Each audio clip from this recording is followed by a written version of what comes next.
நம்ம இன்னைக்கு பண்ண போகிறது பிரெட் உப்புமா எப்படின்னு. ஏன்னா பிரெட்டோட நடுப்பாதியில் எடுத்தாச்சுன்னா இந்த மிச்சம் வரதை போட்டு தான் நம்ம இன்னைக்கு பிரெட் பண்ணுறோம். அந்த பீஸை எடுத்து வச்சுருக்கிறேன். ஒரு பெரிய வெங்காயம் கட் பண்ணி வச்சுருக்கிறேன். 2 பச்சை மிளகா 4 கீரி வச்சுருக்கிறேன். கொஞ்சம் இஞ்சி, பூண்டு, கடுகு, உளுந்து பருப்பு, தேவையான அளவு உப்பு, அதே மாதிரி தாளிக்கு தேவையான எண்ணெய். இது எப்படி பண்ணுறதுன்னு பார்க்கலாம்.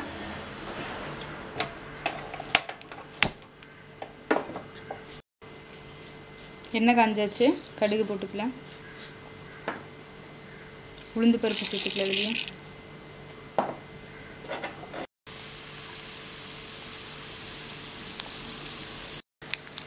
முதல்ல இந்த இஞ்சி பூண்டை சேர்த்துக்கலாம்.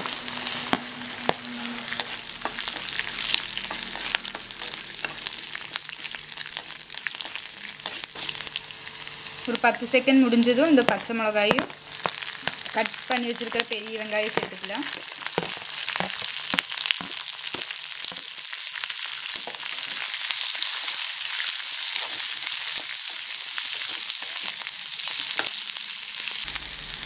கொஞ்சம் உப்பு சேர்த்துக்கலாம். இதில்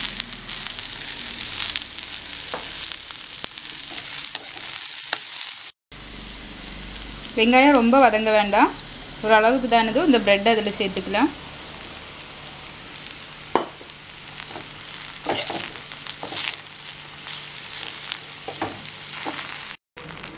இது பிரெட்டோட ஸ்வீட்டு, அதே மாதிரி பச்சை மிளகாவோட காரம், உப்பு எல்லாம் இருக்கிறதுனால நல்லா டேஸ்ட்டாக இருக்கும்.